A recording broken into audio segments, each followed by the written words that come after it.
அப்ப அந்த கேள்வி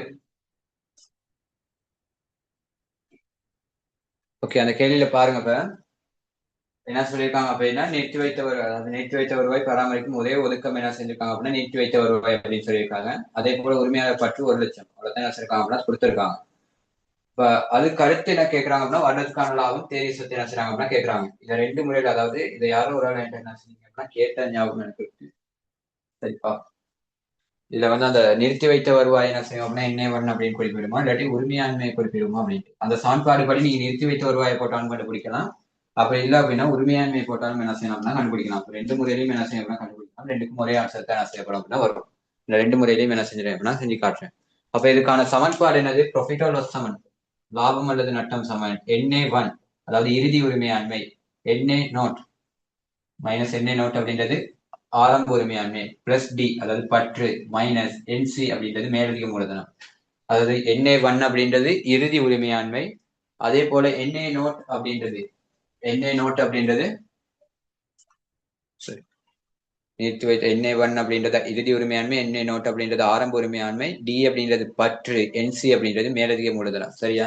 அப்ப இந்த கணக்குல படி என்ன செஞ்சிருக்காங்க அப்படின்னா, இந்த கணக்கு படி கேட்டிருக்காங்க நிறுத்தி வைத்த, அதாவது வருடத்துக்கான லாபம் தேதிய சொத்து எவ்வளவு அப்படின்னு கேட்கறாங்க. சரி, இப்போ வருடத்துக்கான லாபத்தை எடுக்க ஆரம்பத்துல முதலாவது உரிமையாண்மை எடுக்கும். உரிமையாண்மையில ரெண்டு கூறுகள் இருக்கு. அதாவது உரிமையாண்மையில ரெண்டு கூறுகள் என்ன செய்யப்படுது அப்படின்னா காணப்படுது. தனியுடைமை நிறுவனத்துல உரிமையாண்மையின் கூறுகள் என்ன செய்யுது அப்படின்னா ரெண்டு. அதுல முதலாவது ஒண்ணு தான் என்னது? மூலதனம். அதே போல நிறுத்தி வைத்த வருவாய். இதே நம்ம இதுல பார்த்தோம் அப்படின்னா, அதாவது பங்குடைமைக்கு பார்த்தோம் அப்படின்னா அதுலயும் ரெண்டு இருக்கு, நடைமுறை கணக்கு, மூலதன கணக்கு. சரியா? இந்த நடைமுறை கணக்கு என்ன செய்யும் அப்படின்னா நிறுத்தி வைத்த வருவாய் கணக்கு, அதாவது இங்க கொடுக்க பதிய கொடுக்க நிறுத்தி வைத்த வருவாயில எதை படிக்கிறீங்களோ அதைத்தான் என்ன செய்வீங்க நடைமுறை கணக்கையும் பதிவீங்க. அதே மாதிரி மூலதன கணக்கு, நீங்க மூலதன தொடர்பாக எந்தெந்த கொடுக்கல் வாங்கல் பதிவீங்களோ அதை இன்னைக்கும் பதிவு செய்வீங்க. சரியா? அது தனி பங்குடைமையில. அடுத்து கம்பெனிகளை பொறுத்த அளவுல கம்பெனிகள் என்ன செய்யுது அப்படின்னா ஐந்து வகையிலான, சரி நான்கு வகையிலானது இருக்கு. ஒண்ணு கூறப்பட்ட மூலதனம். சரியா? கூறப்பட்ட மூலதனம். அடுத்து நிறுத்தி வைத்த வருவாய், அதே மாதிரி மீள் மதிப்பு ஒதுக்கம், அதே பொது ஒதுக்கம். இதெல்லாம் என்ன செய்யும் அப்படின்னா உரிமையாண்மையின் கூறுகளா காணப்படும். இப்ப தனி உடைமையில காணப்படுறது வந்து இந்த மூலதனமும் நிறுத்தி வைத்த வருவாயும், பங்குடைமையில நடைமுறை கணக்கு, மூலதன கணக்கு. அதே போல கம்பெனியை பொறுத்தளவுல கூறப்பட்ட மூலதனம், மீள்மதிப்பு ஒதுக்கம், நிறுத்தி வைத்த வருவாய், பொது ஒதுக்கம் அப்படின்றது காணப்படுது. இதே லாப நோக்கமற்ற நிறுவனங்கள் அப்படின்றப்ப திரண்ட நிதி, அதே மாதிரி விசேட நன்கொடைகள், ஆயுள் சந்தா, இதெல்லாம் என்ன செய்யுது அப்படின்னா உள்ளடக்கியதுதான் இந்த லாப நோக்கமற்ற நிறுவனத்தின் உரிமையாண்மை பகுதிகள். சரியா? அப்ப இதுல ரெண்டு பகுதிகளையும் கூட்டினீங்க அப்படின்னா, அதாவது தனியுடைமை கணக்கு நீங்க கொடுத்திருக்காங்க. இந்த சமன்பாடை தனியுடைமை நிறுவனத்துக்கு மட்டும்தான் பாவிக்கணும் அப்படின்ற ஒரு கட்டாயம் இல்லை. இது வந்து இந்த நான்கு நிறுவன அமைப்புகள், உங்களுக்கு நாலு நிறுவன அமைப்புகள் தானே இருக்கு.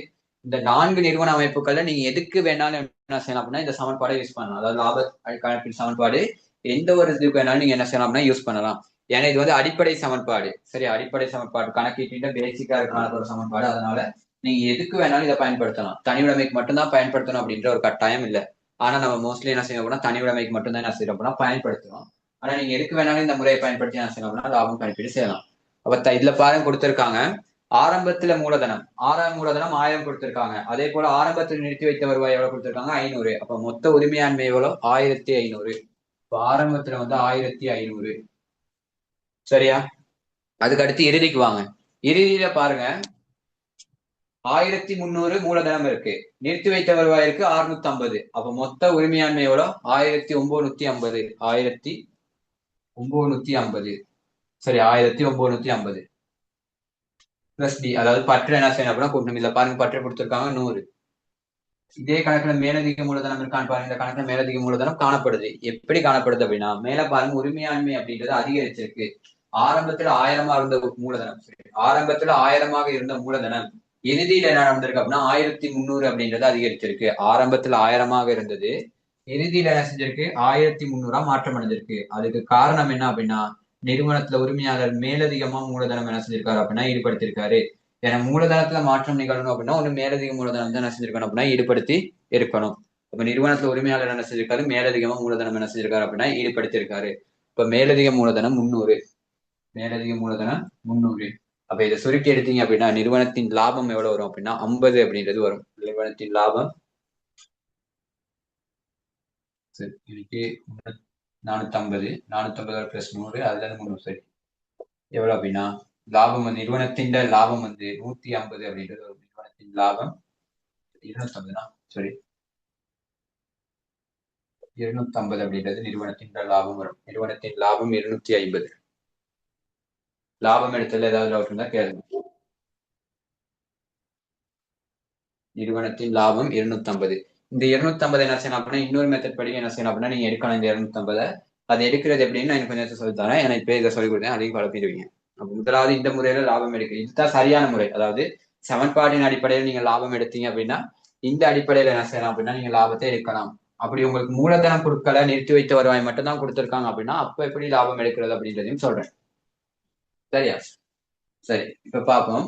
அடுத்த கேள்வி அதில் கேட்டிருக்காங்க. அடுத்த கேள்வி பார்த்துட்டு நான் அந்த மெத்தடையும் சொல்லித்தரேன். தேரிய சொத்து எவ்வளவு கேட்பாங்க. தேரிய சொத்து அப்படின்றது எது உரிமையாண்மை தான் கேட்கறாங்க. அதாவது ஒரு நிறுவனத்துல காணப்படுற உரிமையாண்மை. ஏன்னா தேரிய சொத்து அப்படின்றது எதுல இருந்து எதை கழிச்சு வர்றது அப்படின்னா ஏ சமன் சி சகேல் கணக்கீட்டு சமன்பாட்டுல ஏல இருந்து எல்ல கழிச்சு வர்றதுதான் அது உரிமையாண்மை. அப்ப ஏல இருந்து எல்ல கழிச்சு வர சரி ஏல இருந்து எல்ல கழிச்சு வர்றதுதான் தேரிய சொத்து. சரியா?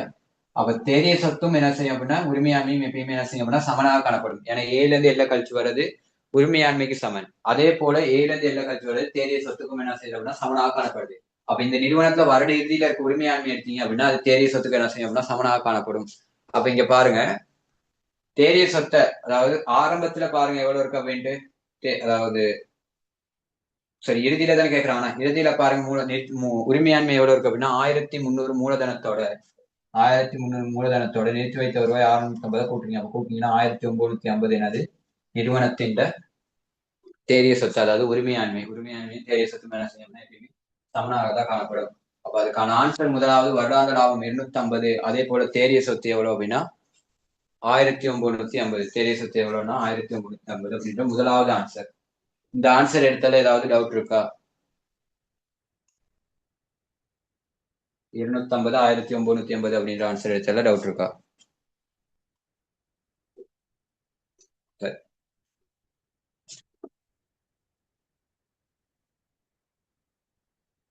அடுத்து என்ன செய்யும் அப்படின்னா இப்ப அந்த சமன்பாடு இன்னொரு சமன்பாடு என்ன செய்யணும் அப்படின்னு சொல்லித்தரேன்னு சொல்லி அதை என்ன செய்யணும் அப்படின்னா அதாவது உங்களுக்கு என்ன செய்யல அப்படின்னா இந்த நிறுவனத்துல மூலதன கொடுக்கல ஆரம்பத்திலையும் மூலதன கொடுக்கல இறுதியிலையும் மூலதன கொடுக்கல நிறுத்தி வைத்து வருவாய் மட்டும் தான் கொடுத்துருக்கான். அப்ப அந்த சமயத்துல நீங்க எப்படி செய்யணும் அப்படின்னா இந்த சமன்பாட்டுல இதை அப்படியே பிரதிநிதி செய்றீங்க. பிஎஸ் அதாவது ப்ராஃபிட் ஆர் லாஸ் சமன் NA1 மைனஸ் NA0 சரியா பிளஸ் டி. என்சி வராது. என்சி வந்து என்ன செய்யாது வரவே வராது இந்த சமன்பாட்டுக்கு. அதாவது நிறுத்தி வைத்த வருவாயை மட்டும் உங்களுக்கு கொடுத்திருக்கான் அப்படின்னா சமன்பாடு இந்த முறையில அமையும். நிறுத்தி வைத்த வருவாயை மட்டும் கொடுத்திருந்தா சமன்பாடு இந்த முறைப்படி என்ன செய்யும் அப்படின்னா அமையும். அதாவது சமன் இறுதி உரிமையாண்மை மைனஸ் ஆரம்ப உரிமையாண்மை பிளஸ் பற்று அப்படிங்கிறது வந்திருக்கும். இறுதி உரிமையாண்மை மைனஸ் ஆரம்ப உரிமையாண்மை பிளஸ் பற்று. இந்த மேலதிக மூலதனம் என்ன செய்யாது அப்படின்னா கணக்குகள்ல வராது. இந்த மேலதிக மூலதனம் வராது. சரியா? அப்ப இந்த சமன்பாடு படி நிறுத்தி வைத்த வருவாய் எவ்வளவு இருக்குன்னு பாருங்க. இறுதியில 650 இருக்கு. இறுதியில 650 இருக்கு. ஆரம்பத்துல எவ்வளவு இருக்கு 500 இருக்கு. ஆரம்பத்துல 500 இருக்கு. பிளஸ் பற்று 100 பிளஸ் பற்று 100. அப்ப 150 பிளஸ் 100 250. இந்த முறையில லாபம் எடுக்கணும் அப்படின்னாலும் எடுக்கலாம். அவனுக்கு நீங்க என்ன செய்யணும் அப்படின்னா நிறுத்தி வைத்த வருவாய் மட்டும் கணக்குல கொடுத்திருந்தாங்க அப்படின்னா எப்படி லாபம் எடுக்கலாம் அப்படின்னா மேலதிக மூலதனம் அப்படின்றது இல்லாது கணக்கே இல்லாம இருக்கு. மேலதிக மூலதனம் அப்படின்றது பதியக்கூடாது. சரியா? அப்ப உரிமையாண்மை கொடுத்திருந்தாங்க அப்படின்னா மொத்த உரிமையாண்மை படி சமன்பாடுனா ப்ராஃபிட்டோட சமன் இறுதி உரிமையாண்மை மைனஸ் ஆரம்ப உரிமையாண்மை பற்று மேலதிக மூலதனம் இது அவ்வளவும் என்ன செய்யப்படும் அப்படின்னா இந்த 4 கூறுகளும் வரும். அதே மூலதனம் கொடுக்கல நிறுத்தி வைத்த வருவாய் மட்டும் கொடுக்குறாங்க அப்படின்னா 3 கூறுகள் தான் வரும். ஒண்ணு ஆரம்ப உரிமையாண்மை இறுதி உரிமையாண்மை ஆரம்ப உரிமையாண்மை பற்று. இந்த 3 மட்டும் தான் என்ன செய்யப்படும் அப்படின்னா வரும். சரியா? அப்ப இந்த 2 மெத்தட் படியும் என்ன செய்யணும்னா சமன்பாடு படி எடுக்கலாம்.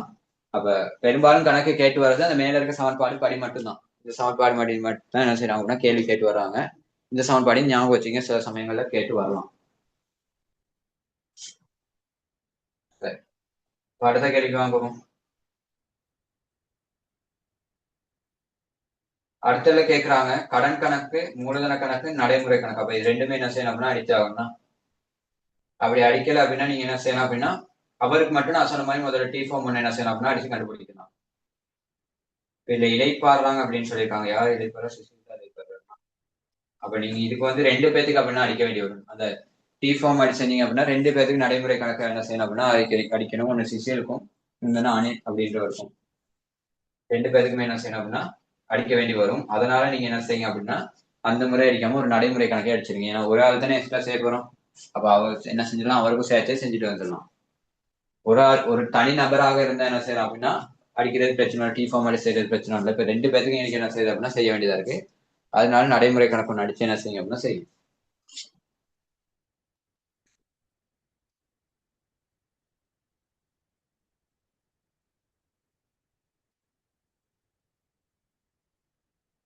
இதுல பாருங்க யாரு விலகுறா அப்படின்ட்டு சிசில் என்பவர் விலகுறாருன்னா சிசில் பங்குடமை நிலைப்பாரு வருட இறுதியில தான் என்ன செய்யறாரு அப்படின்னா அவரும் ஓய்வு பெறாரு.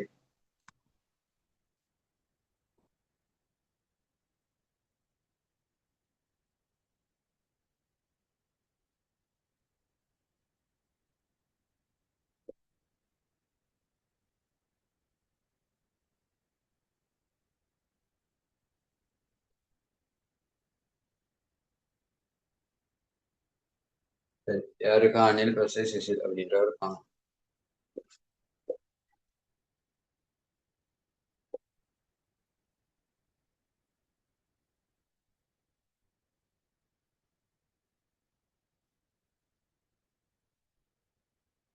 இது மூலதன கணக்கு, இது நடைமுறை கணக்கு.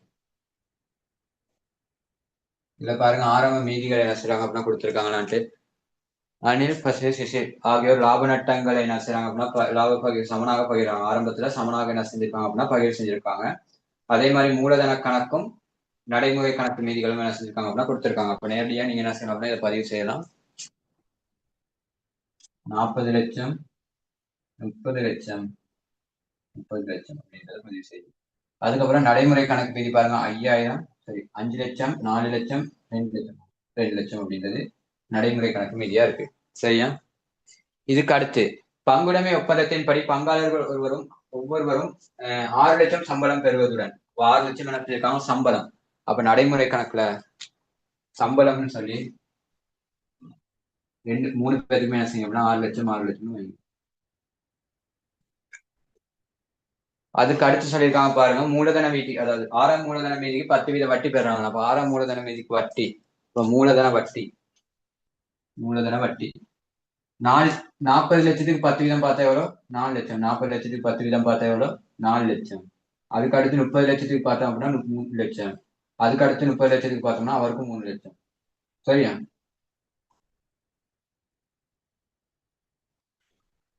சரி, மூலதன வட்டியும் சரி. அதுக்கு அடுத்து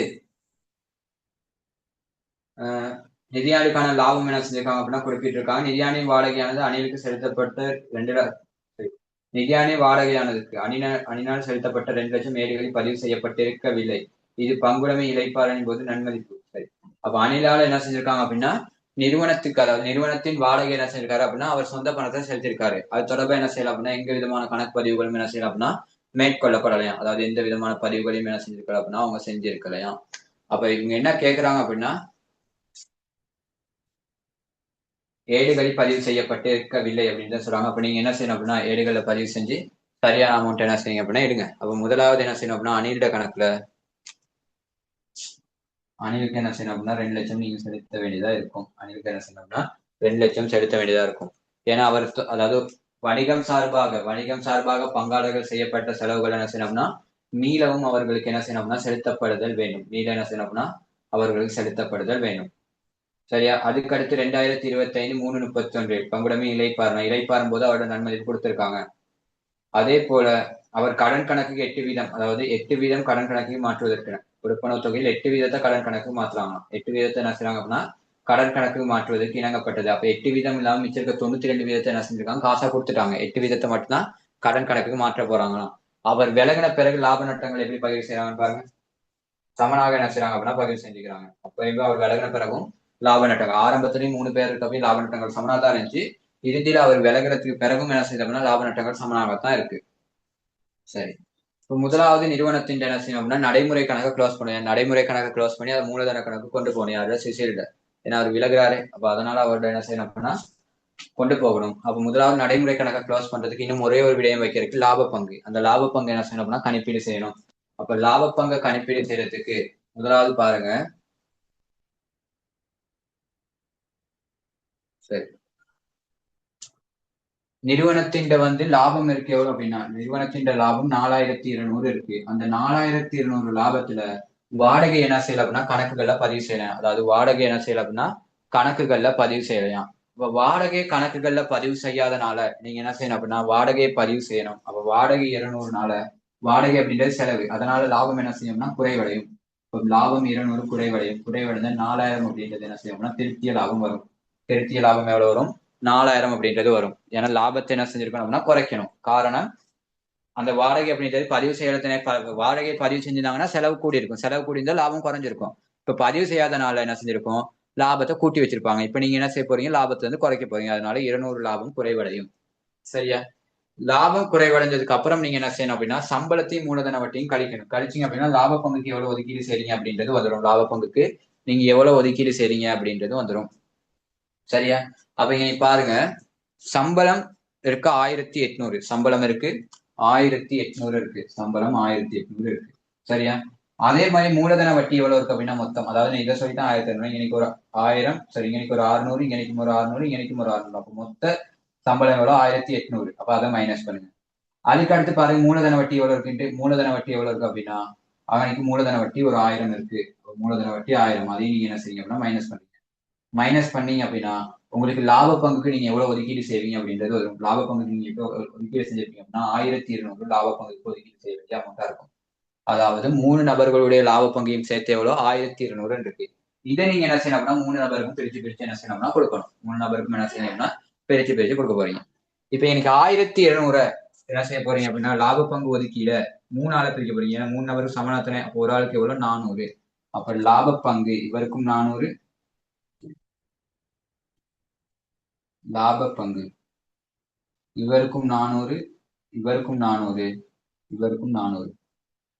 இதோட என்ன செய்யுங்க அப்படின்னா கணக்கை க்ளோஸ் பண்ணீங்க அப்படின்னா சரி. வேற எந்த விதமான தகவல்களும் என்ன செய்யல அப்படின்னா கொடுத்தில்ல. வேற எந்த விதமான தகவல்களும் கொடுக்கல. இப்ப என்ன செய்யுங்க அப்படின்னா இந்த கணக்கு நடைமுறை கணக்கை க்ளோஸ் பண்ணுங்க. நடைமுறை கணக்கை க்ளோஸ் பண்ண முன்னுக்கு நம்ம என்ன செய்வோம் அப்படின்னா மூலதன கணக்கையும் மேல செய்வோம். இல்லாட்டி நம்ம நடைமுறை கணக்கு க்ளோஸ் பண்ணிட்டு என்ன செய்வோம் அப்படின்னா மூலதன கணக்கு செய்வோம். சரியா? அப்ப நீ பாருங்க, முதலாவது சிசில்ட கணக்கு என்ன செய்யுங்க அப்படின்னா பாருங்க, சிசில்ட கணக்கு கட்டாயம் முடியா க்ளோஸ் பண்ணணும். அவர் ஏன்னா அவரோட கணக்கு மூலதன கணக்கு கொண்டு போகணும். அவரோட இறுதி மீதியை வேற யாரோட நடைமுறை கணக்கு க்ளோஸ் பண்ண தேவை வேண்டியிருக்கா? அணில்ட நடைமுறை கணக்கு எவ்வளவு இருக்குன்னு பாருங்க. அணில்ட கணக்குல கேட்டிருக்காங்க ஒரு கேள்வி. 1500, 1100. சரியா? 500, 600, 1100, 1500, 1500, 1700, 1700, 2100. சரியா? 2100. மீதி சென்றது 2100. அதுக்கு அடுத்து இவருக்கு சிலிண்டர் சம்படுத்துங்க. 800, 800, 1100, 1500. சரி, 1500. அப்ப இந்த இடத்துல என்ன செய்யுங்க அப்படின்னா மூலதன கணக்குன்னு சொல்லி இந்த 1500 இங்க வைங்க. அதே போல இங்க போயிட்டு நடைமுறை கணக்கு அப்படின்னு சொல்லி நடைமுறை கணக்குன்னு சொல்லி 1500 என்ன செய்யுங்கன்னா பதிவு செய்வீங்க. சரி, 1500 பதிவு செய்யணும். பாருங்க, இந்த நடைமுறை கணக்கு பேலன்ஸ் ஆனது விளங்கியிருக்கா அப்படின்ட்டு. நடைமுறை கணக்கை பேலன்ஸ் பண்ணி அந்த மூலதன கணக்கு கொண்டு போனது விளங்கி இருக்கா? விளங்காட்டி கேளுங்க யாராவது.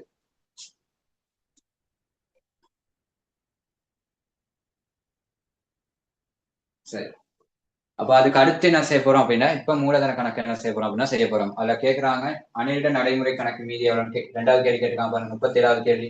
அப்ப 37வது கேள்விக்கு 2வது ஆன்சர் 2100 அப்படின்ற 2வது ஆன்சர்.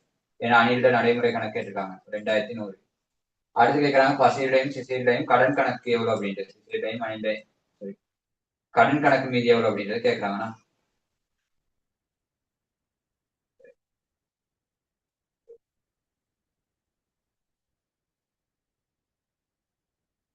ஓகே. அடுத்து பாருங்க, நிறுவனத்தின் நன்மதிப்பு. அதாவது பாருங்க, இளைப்பாறலின் போது நன்மதிப்பு கணிக்கப்பட்டிருந்தது. நிறுவனத்தின் இளைப்பாறலின் சிசில் பங்குடைமை இளைப்பாறினா அதன் போது நன்மதிப்பானது 1200 கணிக்கப்பட்டிருந்தது. அப்ப 1200 என்னது நிறுவனத்தின் நன்மதிப்பு. அப்ப 1200 நிறுவனத்தின் நன்மதிப்பு என்ன செய்யணும் அப்படின்னா முதலாவது இந்த பக்கத்துக்கு என்ன செய்யணும் விலகுறதுனால இந்த பக்கம் 3 நபரும் பகிர்வு செய்யணும், இந்த பக்கம் 2 நபர்களுக்கு பகிர்வு செஞ்சா போதும். அப்ப 1200 3 நபர்களுக்கும் பகிர்வு செஞ்சீங்க அப்படின்னா நன்மதிப்பு எவ்வளவு வரும் அப்படின்னா ஒரு நபருக்கு 400 அப்படின்றது வரும். சரியா? அதே இந்த பக்கம் நன்மதிப்பு என்ன செய்யுங்க அப்படின்னா வரவு பக்கம் என்ன செய்யுங்க நன்மதிப்பு 2 நபருக்கு தான் பகிர்வு செய்யுங்க. அப்ப 2 பேருக்கு சமனா பகிர்வு செய்யறப்போ ஒரு ஆளுக்கு 600 அப்படின்றது வரும். சரியா? இதையும் என்ன செய்யுங்க அப்படின்னா நடைமுறை கணக்குல இந்த வேற எது தவறுகளும் இல்ல. அதையும் என்ன செய்யுங்க அப்படின்னா சமப்படுத்துங்க. அவங்க கேட்கறாங்க பாருங்க, யார் யாரோட கணக்கு அப்படின்னா பசில்டையும் சிசில் அப்படின்றவரையும் என்ன செய்யறாங்க அப்படின்னா கேட்கறாங்க. அதை பாருங்க, இவருக்கு 3400, இவருக்கு 3400, எங்க இருக்கு 3400. அதே போல மீதி சென்றது எவ்வளவு அப்படின்னா 2800, மீதி சென்றது 2800. சரியா? அப்ப பசிலுக்கு வந்து 2800 அப்படின்ற ஆன்சர் கொடுத்துருக்கணும். அதுல வந்து மூலதன கணக்கு மீதி எவ்வளவு 2800, அவரோட மூலதன கணக்கு மீதி எவ்வளவு 2800. அடுத்து கேட்கறாங்க சிசில்ல கடன் கணக்கு மீதி எவ்வளவு அப்படின்ட்டு. சிசில்ல கணக்கு க்ளோஸ் பண்ணீங்க அப்படின்னா சிசில்ல கணக்கு க்ளோஸ் பண்ணீங்க அப்படின்னா எவ்வளவு அப்படின்னா 4900. சரியா? 4900. அப்ப ஆனா அது சொல்றாங்க கடன் கணக்குக்கு மாற்றப்பட்டது எவ்வளவா 8 வீதமா. கடன் கணக்கு எவ்வளவு மாற்றிருக்காங்க பாருங்க.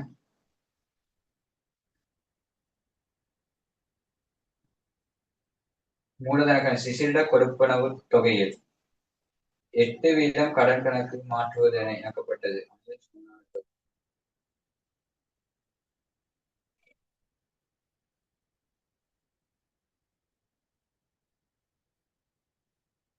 8 வீதமா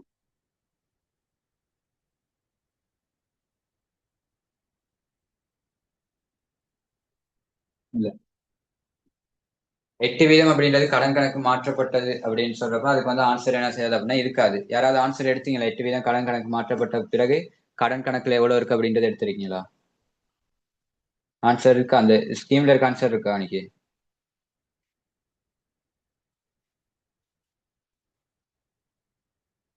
3992. ஓ, அது மட்டும் தான் வரணும். பட் ஆன்சர் என்ன செய்யல அப்படின்னா இல்லைனா.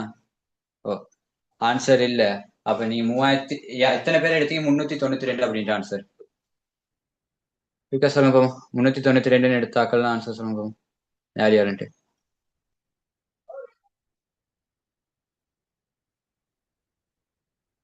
கிருத்திகாவுக்கு என்ன ஆன்சர் வந்திருக்கு?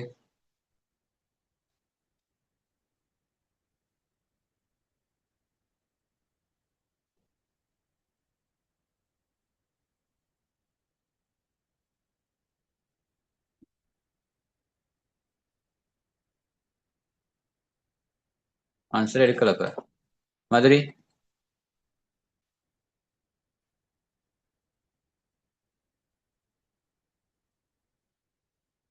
ஒரு தாள் கூட ஆன்சர் எடுக்கலையா? எவ்வளவு எடுத்தீங்க? 392. ஓகே, அப்ப 392 எடுத்திருந்தனால என்ன செய்யலாம் கணக்கை மாத்த போகல.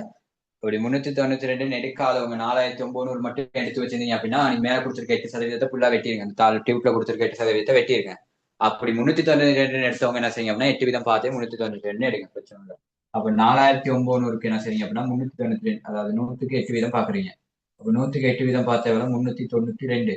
அப்ப இந்த 92 மட்டும் தான் கடன் கணக்கு மாற்றப்பட்டது. அப்ப கடன் கணக்கு மாற்றப்பட்ட தொகை 392. சரியா? அப்ப காசா வழங்கிய தொகை இந்த இடத்துல என்ன செய்யும்னா காசா வழங்கிய தொகை அப்படின்னு வைங்க. காசா வழங்கிய தொகை இது கடனுக்கு காசா எவ்வளவு வழங்கியிருக்காங்க அப்படின்றதும் வைக்கணும். சரியா? அப்ப காசா வழங்கிய தொகை எவ்வளவு 4900 இருந்து மைனஸ் பண்ணுங்க. 392 மைனஸ் பண்ணுங்க. மைனஸ் பண்ணீங்க அப்படின்னா 4508. 4508 காசாக வழங்கியிருக்கணும். 4508 என்ன செஞ்சிருக்கணும் அப்படின்னா காசு வழங்கியிருக்கணும். சரியா? அப்ப கடன் கணக்குக்கு மாற்றப்பட்டது எவ்வளவு அப்படின்னு கேட்டா 392 அப்படின்ற ஆன்சர் என்ன செய்யணும்னா கொடுக்கணும். அதுல 392 கடன் கணக்கு மாற்றப்பட்ட ஆன்சர் கொடுக்கல. அது சில சமயங்கள் என்ன செஞ்சிருப்பாங்க அப்படின்னா அவங்க மேல கொடுத்திருக்க வட்டியா கூட இருக்கலாம். இந்த இத்தனை சதவீதம் வட்டி பார்க்கணும் அப்படின்ட்டு கடனுக்கு மீதிக்கு 8% வட்டி அப்படின்னு சொல்லியிருக்கலாம். ஆனா நீ டைப்பிங் மிஸ்டேக் மாத்தி அடிபட்டிருக்கு. சரியா?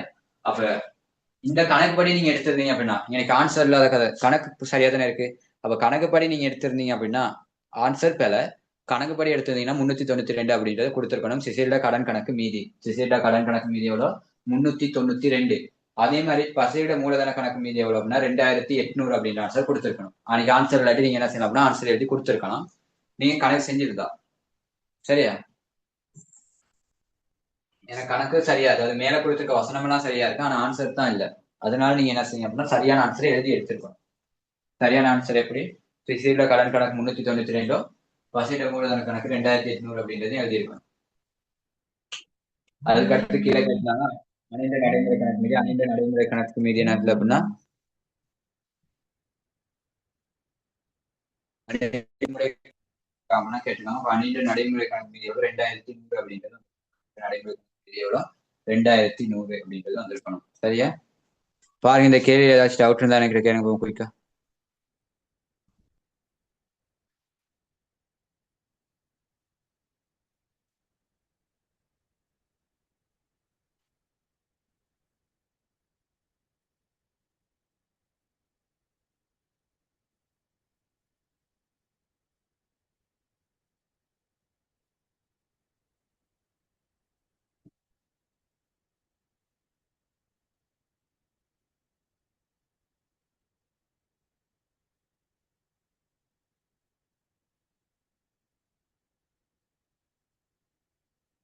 யாருக்கும் இந்த டவுட்டும் இல்லையா?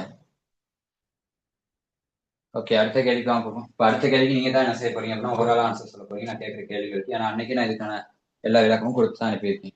சரியா?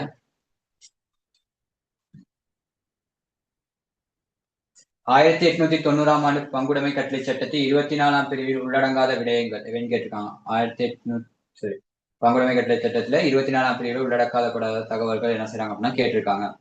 அப்ப இதுல முதலாவது எனக்கு இந்த இதுல இருக்க ஆன்சர் மூணையும் ஓவராலா சொல்லிட்டீங்க அப்படின்னா, யார் குயிக்கா சொல்றீங்களா எனக்கு தெரியல, சொல்லிட்டீங்க அப்படின்னா அதுக்கப்புறம் நான் என்ன செய்ய மாட்டேன் அப்படின்னா அதுக்கு அடுத்து வர கேள்விகள் கேட்க மாட்டேன். சரியா? அப்படி இல்லை அப்படின்னா இதையும் கேள்வி கேட்டு அதையும் கேள்வி கேட்பேன். பங்காளர் இடப்பட்ட மூலதன அளவிற்கு ஏற்ப லாப நட்டங்கள் பகிரப்படும். சரியா பிள்ளையா?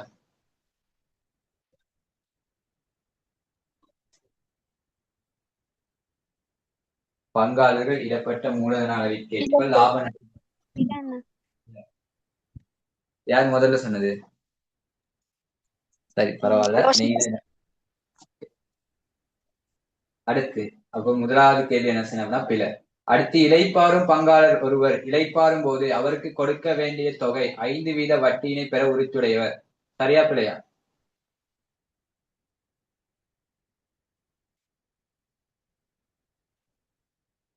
லோஷனா தவிர வேற யாராவது? நீங்களே சொல்லிட்டீங்களா திருப்பியும்? சரி, காரணம் என்ன? கிஸ்டிகா காரணத்தை சொல்லுங்க. 24ஆம் பிரிவுல சொல்லியிருக்காங்க மூலதனத்துக்கு மேலதிகமாக வழங்குற கடனுக்கு தான் 5% வட்டி பெற உரிமை உண்டு அப்படின்னு. அப்ப அங்க நீ சொல்லியிருக்கிறது எத்தனாம் பிரிவு?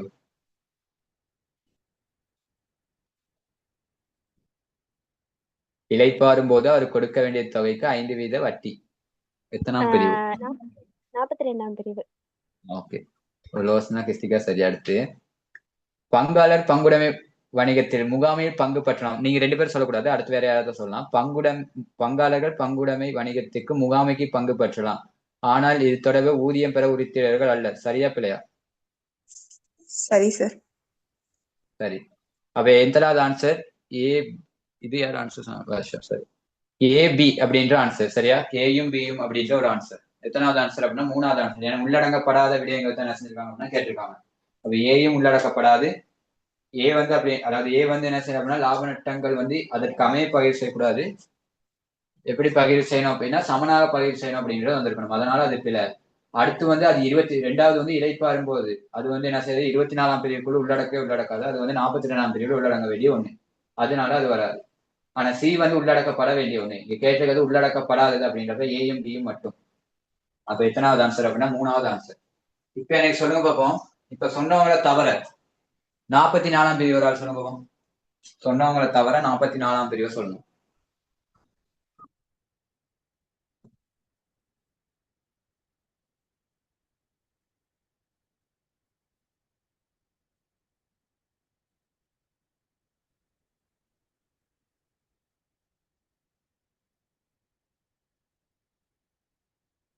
44ஆம் பிரிவு.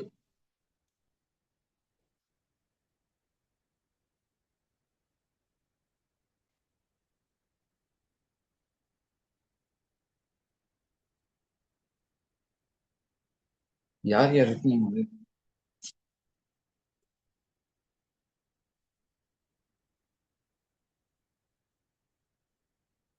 மீனா யார்? நீங்க சொல்லுங்க. சரி, நீங்க புதுசா வந்தீங்கன்னா நீங்க மதுரை சொல்லுங்க. மதுரை சொன்னீங்களா? மதுரை ஆன்சர் சொல்லுங்க.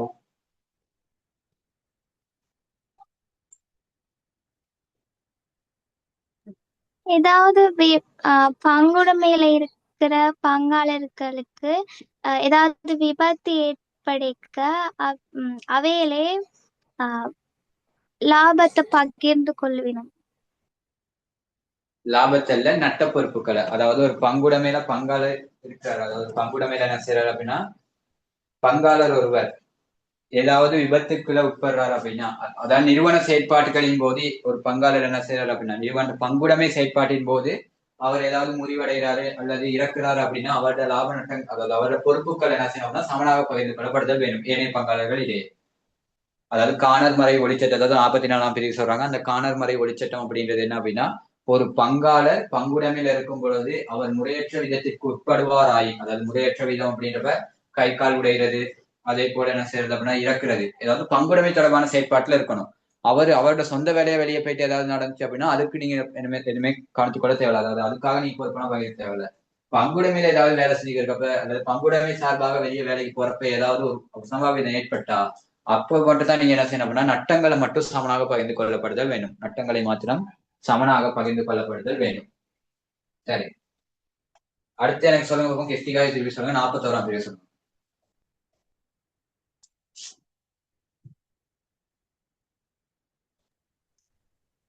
பங்குடைமை தன்னிச்சை அளிப்பதற்குரிய தீர்மானம். அதுல 3 இருக்கு. செய்யப்படும் பங்குடைமை அரசுக்கு சட்டவிரோதமாக செயற்பட்டுச்சுன்னா, அடுத்து பங்காளர்களுக்கிடையே பணப்பற்றாக்குறை, அதாவது பங்காளர்கள் திவால் ஆகுதல், அடுத்து குறித்த நோக்கம் நிறைவடைஞ்சிருச்சுன்னா பங்குடைமை கலைப்பாங்க. இந்த 3 காரணங்களால தான் என்ன செய்யப்படுது அப்படின்னா பங்குடைமை கலைக்கக்கூடியதா காணப்படுது. அடுத்து எனக்கு சொல்லுங்க வருஷா. 43ஆம் பிரிவு. பங்குடைமையை ஒரு நாளில் கலைப்பது தொடர்பான தீர்மானங்கள் வழங்குது. பங்குடைமையை ஒரு நாளில் கலைப்பது தொடர்பான தீர்மானங்கள் வழங்குது. அப்ப அதுக்கு அடுத்த கேள்விக்கு வாங்க. அந்த கேள்வி அவ்வளவுதான்.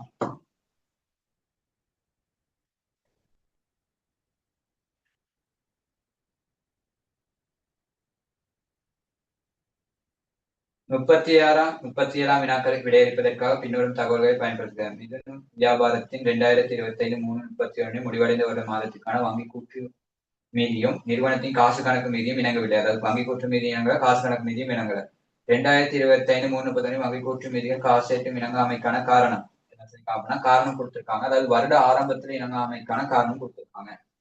உங்களுக்கு கேட்கறது என்ன அப்படின்னா 2025 3/31 திருத்திய காசு கட்டுப்பாட்டு கணக்கு மீதி அப்படின்றதையும், அதே போல முடிவடைந்த மாதத்திற்கான வங்கி கூற்று மீதியாக அமைவது. வங்கி கூற்று மீதி எவ்வளவு அப்படின்றது கேட்கறாங்க. சரியா? அவ முதலாவது திருத்திய காசு கட்டுப்பாடு கணக்கு மீதி எடுக்கணும் அப்படின்னா மேல கொடுத்திருக்காங்க பாருங்க, வசூலிக்கப்படாத காசோலைகள், மாற்றப்படாத காசோலைகள் அப்படின்ட்டு. அதே போல 2024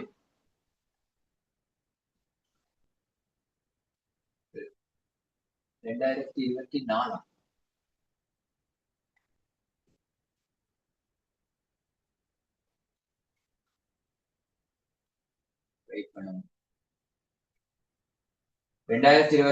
காசு கட்டுப்பாட்டு கணக்கு மீதி 1,50,000. வருட இறுதி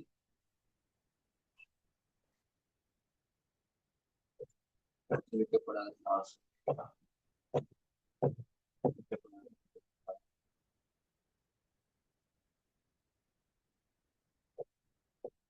சரி, அதுல கொடுத்திருக்க டேட் அதாவது 2024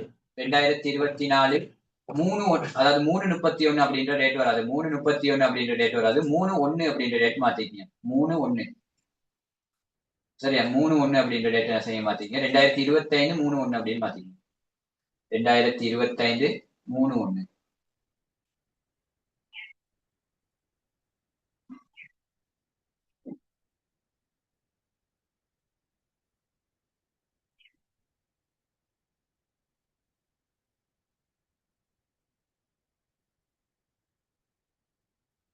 இப்ப நீங்க என்ன செய்ய போறீங்க அப்படின்னா 2021 3/30 காசு மீதியோட கொடுத்துருக்காங்க அப்படின்னா 2025 3/1 காசு கட்டுப்பாடு கணக்கு என்ன செஞ்சிருக்காங்க அப்படின்னா கொடுத்துருக்காங்க. அப்ப நீங்க என்ன செய்யணும் அப்படின்னா 2 கணக்குகள் செய்யணும். ஒன்று காசு கட்டுப்பாடு கணக்கு செய்யணும், இன்னொன்று வந்து திருத்திய காசு கட்டுப்பாடு கணக்கு அப்படின்னு ஒன்று செய்யணும். காசு கணக்கு அப்படின்றது துண்டா செஞ்சு காட்டணும். எப்பயுமே கணக்கு செய்யறப்பா எம்சிக்கு செய்யற பிரச்சனை இல்லை, ரெண்டுமே ஒன்னா செஞ்சதுக்கு. பாட்டு கேள்வி செய்யறப்ப எப்பயுமே என்ன செய்யணும்னா தனித்தனியா தான் காட்டணும். காசு கணக்கு அப்படின்றது வேறையாம், திருத்திய காசு கணக்கு அப்படின்றது வேறையாம் காட்டணும். காசு கணக்குல எதை உள்ளடக்கும், திருத்திய காசு கணக்குல எதை உள்ளடக்கும் அப்படின்னா காசு கணக்குல உள்ளடக்குறது காசு பெறுவன நாளேடு கொடுப்பன நாளேடுல இருக்கிறத காசு கணக்குல உள்ளடக்கும்.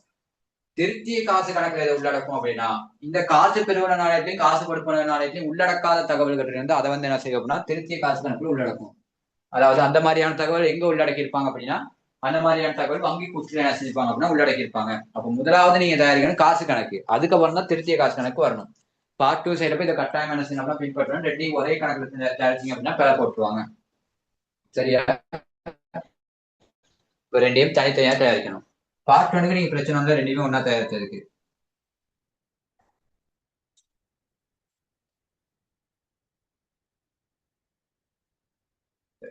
இதுல பாருங்க காசு கணக்கு, காசு கணக்கு, திருத்திய காசு கணக்கு, திருத்திய காசு கணக்கு, அதே மாதிரி வங்கி இணக்க கூற்று, வங்கி இணக்க கூற்று, திருத்திய காசு மீதி, திருத்திய காசு மீதி, மாற்றப்படாத காசோலை, வசூலிக்கப்படாத காசோலை. இல்ல ஆரம்பத்துல காசு கணக்கு மீதி நான் கொடுத்து அதாவது டேட் மாத்த சொன்னேன் 2025 3/1 அப்படின்ற டேட் மாத்த சொன்னேன். அப்ப ஆரம்ப காசு கட்டுப்பாடு கணக்கு மீதி எவ்வளோ 150. ஆரம்பத்துல மீதி எவ்வளோ 150. அதே போல காசு கட்டுப்பாட்டு கணக்கு அடிப்படையில வைப்பிலிட்ட காசோலை வழங்கப்பட்ட காசோலை அப்படின்னு கொடுத்துருக்காங்க. வைப்பிலிட்ட காசோலை அப்படின்றப்ப உங்களுக்கு கிடைச்ச காசோலைகள், அதே போல வழங்கப்பட்ட காசோலை அப்படின்றப்ப நீங்க கொடுத்த காசோலைகள். அப்ப நீங்க வாங்கின காசோலை அதாவது உங்களுக்கு கிடைச்ச காசோலைகள் எங்கிட்டு வரும் காசு கணக்குல வரவு பக்கம் வரும். அப்ப காசு கணக்குல வரவு பக்கம் என்ன செய்யணும் அப்படின்னா வைப்பிலிட்ட காசோலை 1,80,000. அது காசு கட்டுப்பாட்டு கணக்கு அடிப்படையை தான் நீங்க கவனித்துக் கொள்ளணும். சரியா? வங்கி கூற்று அடிப்படையை கவனித்துக் கொள்ளக்கூடாது. காசு கட்டுப்பாடு கணக்கு அடிப்படையை தான் நீங்க என்ன செய்யணும் அப்படின்னா கவனித்துக் கொள்ளப்படுதல் வேண்டும்.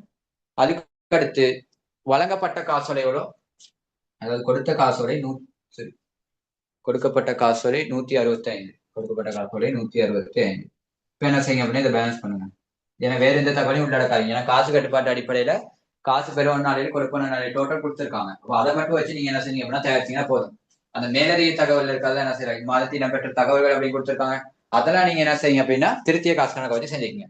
அப்ப இங்க நீங்க பேலன்ஸ் பண்ணி எடுத்தீங்க அப்படின்னா 330. சரியா? 330. 330ல இருந்து என்ன செய்ய போறீங்க அப்படின்னா 165 கழிக்க போறீங்க. 330ல இருந்து மைனஸ் பண்ண போறீங்க. 165 மைனஸ் பண்ண போறீங்க. மைனஸ் பண்ணீங்க அப்படின்னா 165 அப்படின்றது இன்னொருக்கா வரும் 165. சரி, ஓகே 165. அதாவது மீதி வந்தது 165, மீதி சென்றதும் 165. இப்ப இதுல என்ன செய்ய போறீங்க அப்படின்னா இந்த திருத்திய காசு கணக்குல மீதி வைக்க போறீங்க எவ்வளவு 165 அப்படின்றத. இதுக்கப்புறம் அவங்க கொடுத்திருக்க அந்த இடம்பெற்ற தகவல்கள் அதாவது வங்கி கூற்று இடம்பெற்ற சில தகவல் கொடுத்திருக்காங்க பாருங்க, அந்த தகவல்களை பதிவு செய்யுங்க. அதுல பாருங்க வங்கி கட்டணம் 2000 கொடுத்திருக்காங்க. வங்கி கட்டணம் 2000 என்ன செய்யும் அப்படின்னா செலவு பக்கம் வரும். வங்கி கட்டணம் 2000. சரியா? அதுக்கு அடுத்து கொடுத்திருக்காங்க பாருங்க வங்கி தவணை கட்டணம், அதாவது வங்கியில தவணை கட்டணம் அது நிலைய கட்டளை அடிப்படையில் சேர்த்திருக்காங்க 25,000. அது